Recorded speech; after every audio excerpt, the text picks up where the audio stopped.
fleets matter because they consume about a third of all the energy. And we are going to talk today from my global perspective about how fleets are electrifying, from battery swapping for trucks to Lamppost charging. Here the podcast.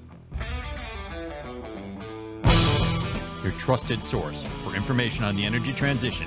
This is the Insider's Guide to Energy podcast.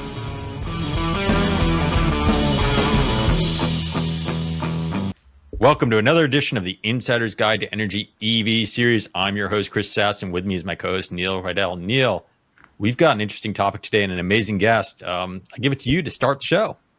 Yeah, we're in a fabulous position today because we have a true industry expert who's going to talk to us about the global position on e-mobility.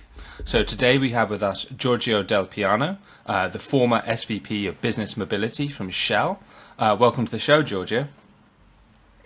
Thank you, Neil. Well, it's a great introduction. As you mentioned, I've been for a long period of time the SVP of Business Mobility at Shell, which is the payment business of Shell for businesses, but also is all the EV charging activities for businesses. So hopefully I can share a few insights with yourselves. I think some of our audience are going to be skeptical by this introduction because we're all pumped about EVs. We're an EV show, and then the word Shell comes out. So I think when we start out, Neil, I'm going to hope you're going to explain to our audience why you and I are so pumped about having Shell on the program today. Well, for me, Chris, Shell's been in the mobility landscape a lot longer than many of the rest of us. We are starting this new transition to e-mobility, and Giorgio has spent a bit of time looking at that. So I'd love it if you could introduce Shell's take on mobility and Shell's take on that electric transition. Yeah.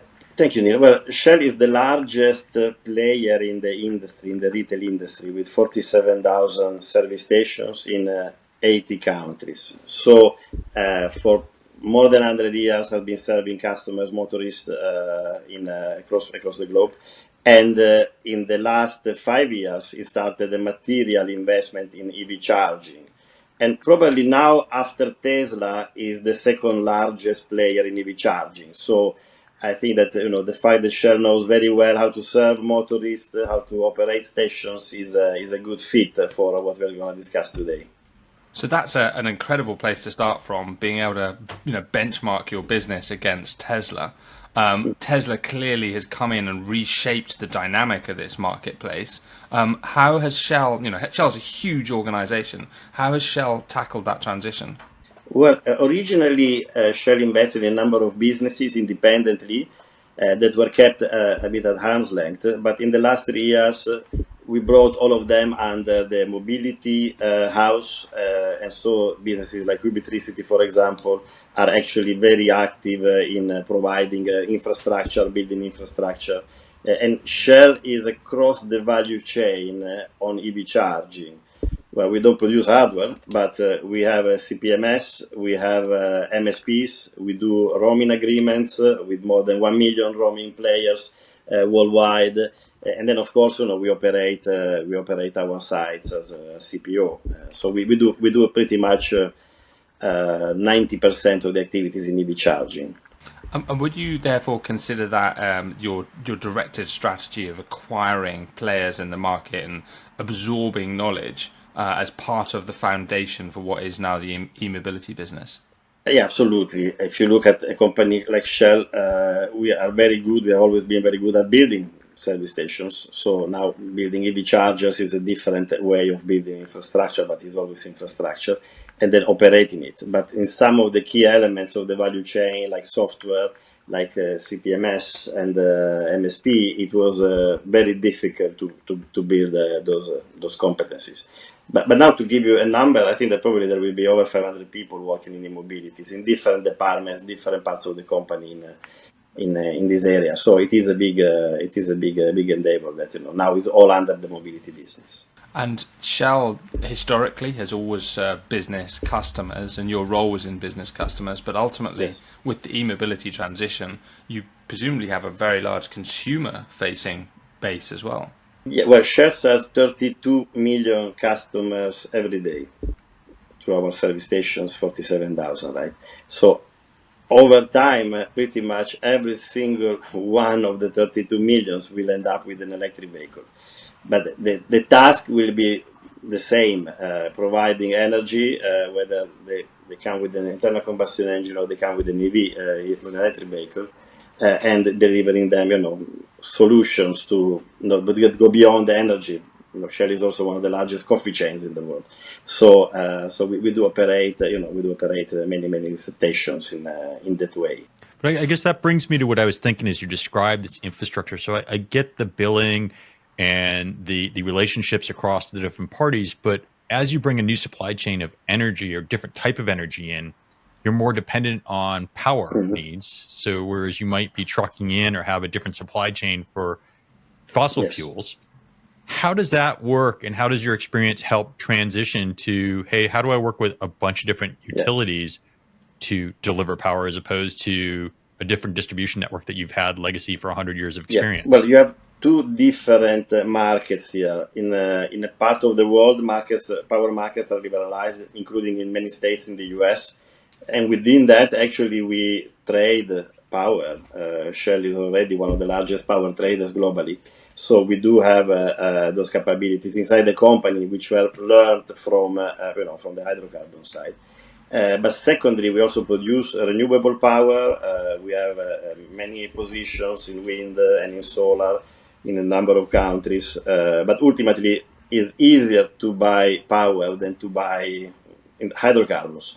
So somehow, if you do have the capability to trade, then you are in the business. And every molecule, every electron that we sell on our network is renewable. That's a fabulous position to be in, because then you're truly underpinning that transition. Your network, though, is not like other people's networks. Your network is properly global. Can you tell us a bit more about what we're seeing across some of those countries that you've been operating in and studying? Yeah, well, you need to start from China. And China is probably where Europe will be in 5 years and the US, certain states, in 10 years. Hopefully not, but hopefully faster. But you see that in China, the transition to EV is being just short of incredible. Like in a city like Shenzhen, there are more electric vehicles in the city of Shenzhen in the whole of the United Kingdom. So it is a very big acceleration that China has brought, and they've been also very forward-looking, not only on the driving of the industry of the OEM side, but also on the infrastructure side. So Shell has the largest EV charging position globally in China, where next to the airport of Shenzhen, there are 260 high-power chargers in one single location. If you go to Europe, the location where you find something closer to that might be in Germany, a location where I think there are 60 positions. So, China is the scale is just phenomenal. Then if you go to the US, the development of EV charging is very patchy. Certain states like California are really going fast, and others starting now to embrace EV charging. And then Europe, where again you have a very big differences. In my home country, there is a lot of in Italy, the electrification is going very slow. But if you go to Norway now, over 80% of the cars sold in Norway are electric. So it is a big different world, so different speed. But you would be surprised to see that actually in many emerging markets, electrification is going much faster than we thought. So countries like Thailand, Malaysia, Mexico, Colombia, South America, where the Chinese manufacturers are actually entering and bringing their vehicles. Interesting. When you talk about China and other markets, and this is my American perspective coming through, when you're bringing in oil, a country can't really nationalize or do things locally because they need your resource that you have to come from somewhere else. But electricity is generally made locally, is it not? So is it just that they really want your technology for the billing or for the infrastructure cost to pay for? What makes a country like China look for an outside party such as Shell to come in and make significant investment in their country? Yeah, so China is first is an open market from an EV charging perspective. Is a level playing field, so any company can operate in China as long as you are incorporated in China. So actually, the EV charging side is is a freer market than some of the other industries that you can find in China. And then there is a very big difference between the state grid and all the operators of chargers. In China, we have historically been in partnership with many players, and we do have a JV with the BYD for EV charging in the city of Shenzhen and a number of other areas. So I would say that China, from an EV charging perspective, is a very open place to invest, and also the regulation is probably a thick more open-minded than what you see in Europe or in America, where somehow the bureaucracy to build infrastructure is very complex. I guess one of the things I'm really interested about when you get into these like more advanced markets, which are further down the adoption curve, is what happens, because we talk a bit about queuing, we talk a bit about booking, we talk about challenges getting certain building types to get access to charging, we talk about grid constraints, we talk about access to network.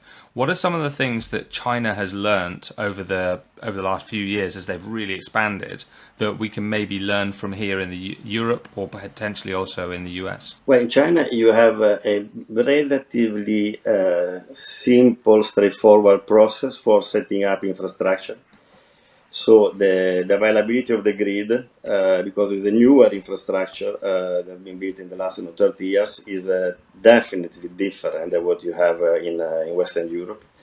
Second, there is a level playing field about what you can charge to customers. So margins are fixed from the power to customers. And finally, being more important, the access to very competitively priced hardware makes the cost of the infrastructure, the capex required to build infrastructure, a fraction of what it is in Europe. I would say easily from half to maybe 3 to 4, 5 times cheaper. And that makes, obviously, for the same dollar, you can build 3 times infrastructure. And that is a big difference. And so that's quite interesting, because what that says is the deployment of infrastructure and the cost of getting it in is lower. As a consequence, does that lead to more infrastructure and therefore a better consumer experience? Yes, it does. Because if you look at building a charging position in Europe or in America with 10 chargers, you can easily get it. High power charge, you can easily get into $1 million type of investment. Is a big investment for 10, 20 chargers.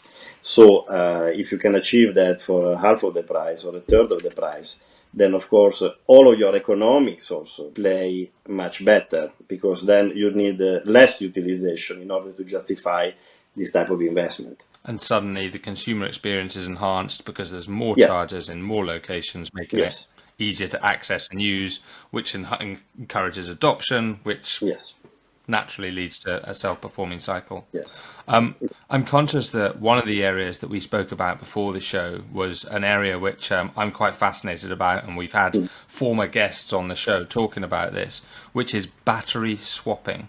So this is, moving the battery out of the vehicle rather than charging it and replacing it with a full one.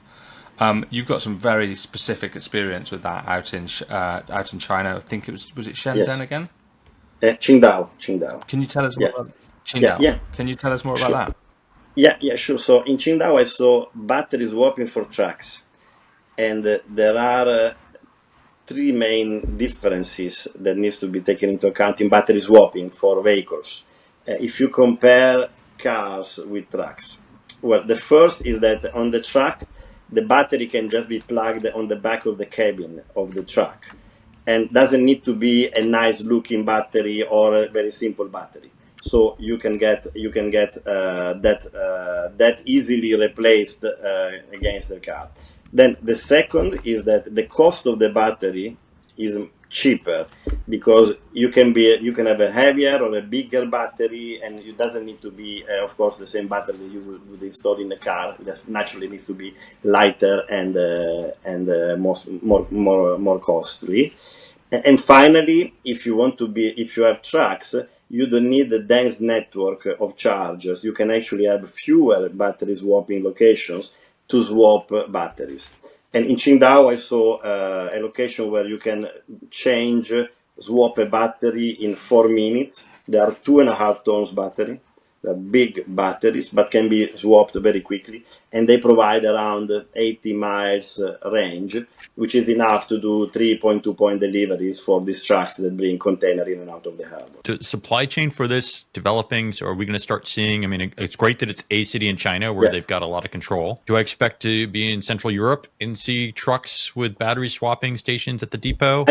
Or what do I expect to see? How's this develop? I would hope so, because from a use case perspective, the main advantage of a battery swapping for trucks is that because you need a lot of power, you do not need to build a very expensive high power infrastructure, high voltage infrastructure, which can cost, if the cost for 20 chargers on the public is in the millions, the cost of 20 chargers of high voltage can be in the multi-millions. So the batteries work as a grid balancers, if you want, in the battery swapping solution. So what we need is European OEMs to start to build battery swapping trucks. They are very simple to build, actually. And I would expect the Chinese manufacturers will start to bring trucks into Europe and pretty much the rest of the world in order to get a market in. And historically, when we talk about battery swapping, the criticism tends to be around standardization, because you need, the physical space, dimensions, terminals, all those things to be aligned. Do you think that we will get that sort of consolidation around a Chinese battery swapping technology? Yeah, well, in China, the location that I saw had 2 different OEM manufacturers, chassis, and using the same battery. So I do think that there will be that there is an opportunity for standardization, and this matters because if you standardize battery swapping for trucks, you not only lower the cost tremendously of the vehicle, but also don't forget that you also lower the cost of the supply chain of these vehicles. So even transporting goods to supermarkets is cheaper if the cost of a truck is $50,000 rather than $350,000. And that, I think, is the missing point that we are having in Europe, that they're actually in China, they got right, that by standardizing this type of vehicles and making them very cost competitively, the benefits go beyond the EV uptake, they go into the supply chain. So what I think I'm hearing, or what I'm picturing, is I'd buy an inexpensive truck and then perhaps lease batteries from the competitor that makes the least expensive battery. So there'd be 2 markets. There'd be a market for an expensive chassis, which may hurt the market, right? Because there's not a lot of differentiation at that point. Then it's just a chassis with a motor. And then there'd be batteries that you'd pick from whichever vendor you like and get the best price there. So they're probably pulling apart that technology. They do. That's why you see some OEMs in Europe or America are not particularly keen on this model. But as everything, there are new models, new business models, and that in transport especially, cost is what matters and what drives decisions. So if this setup, the infrastructure that changes, a multi-ton battery or a big battery, the robotics to do that, when you're looking at cost structure, and you said, they can do it in a few minutes to come in and out of a truck. So does a depot get one of these things, or just for redundancy, they need 2 of these? And what are the economies of scale there? What is that infrastructure cost? No, the infrastructure, for what I can tell, is similar or cheaper than the infrastructure to build the high voltage charging for trucks. And the reason is that it's almost like a car wash or a truck wash.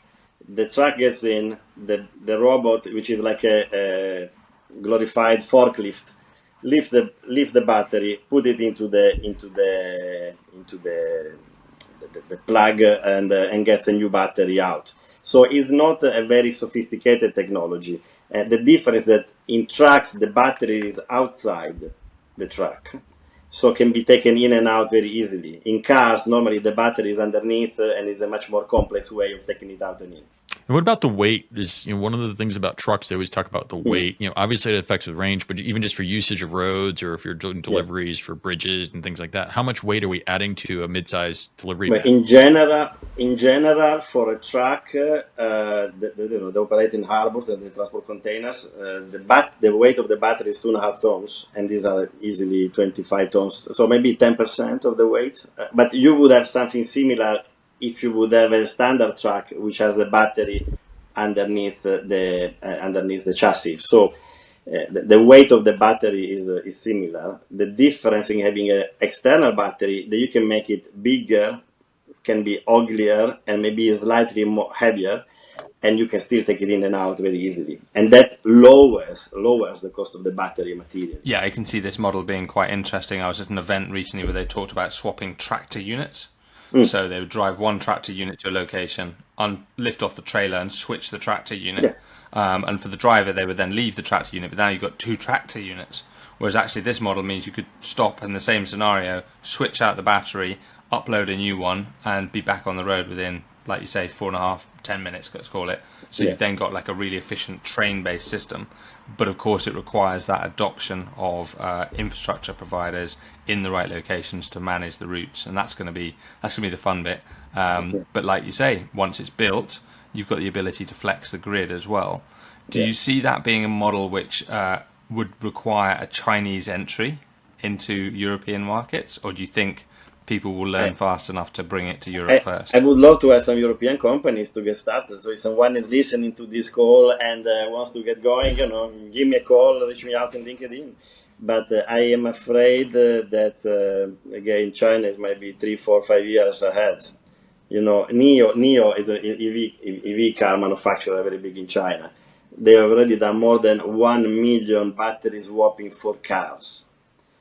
So, of course, there is a big learning curve and a big fine-tuning in these activities all the time, the robotics that work with that.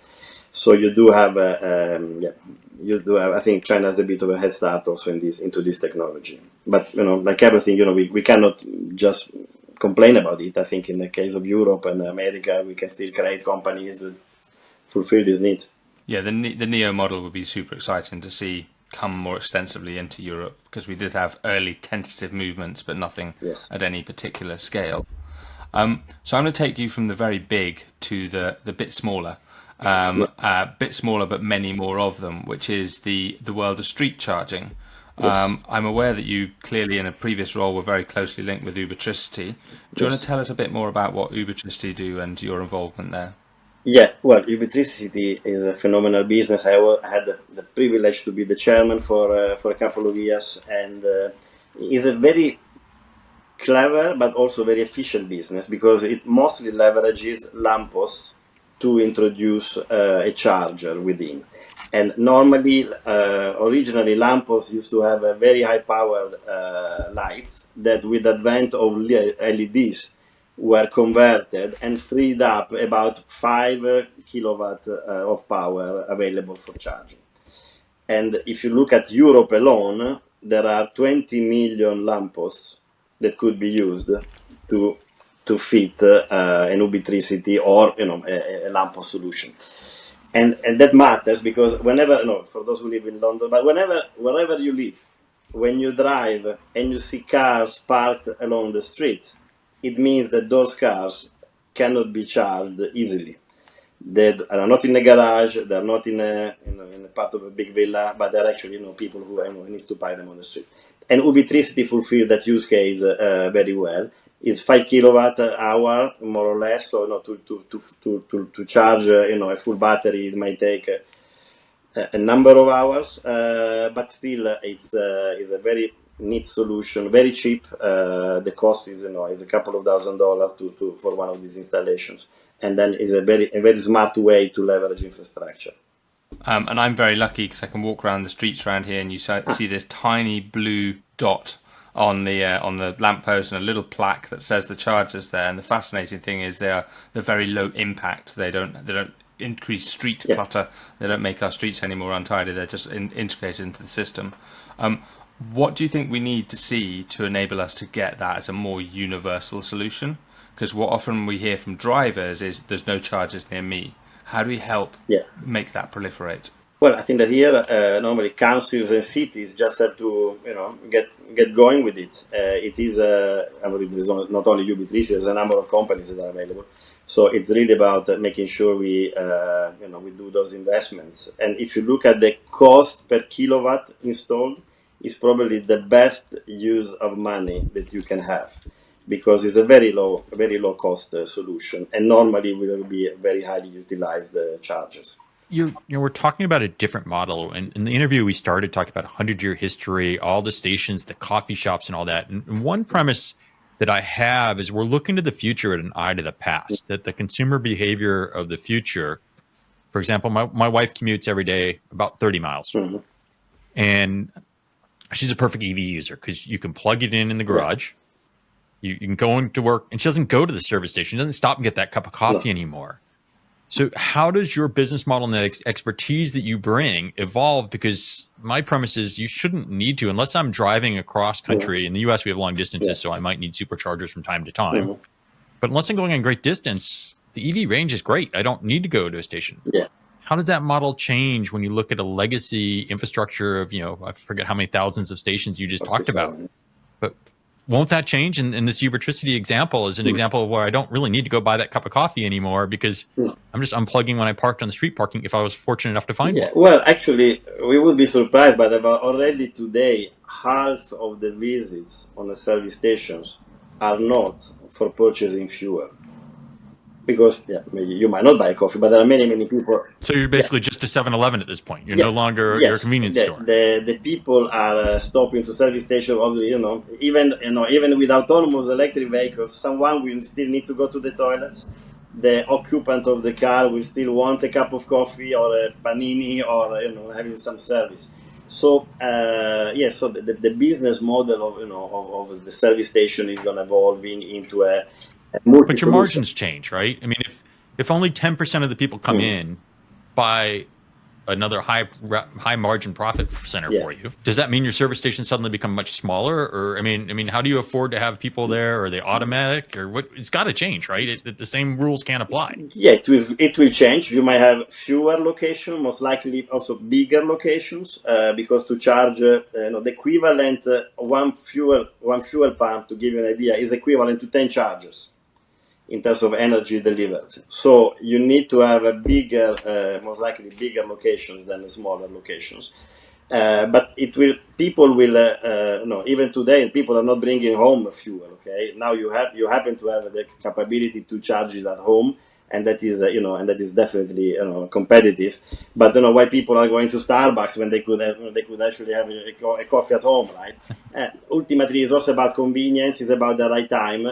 And we do expect that at least a third of the total charging event will continue to be on the move. So there is still a lot of power to be sold on the move onto service stations.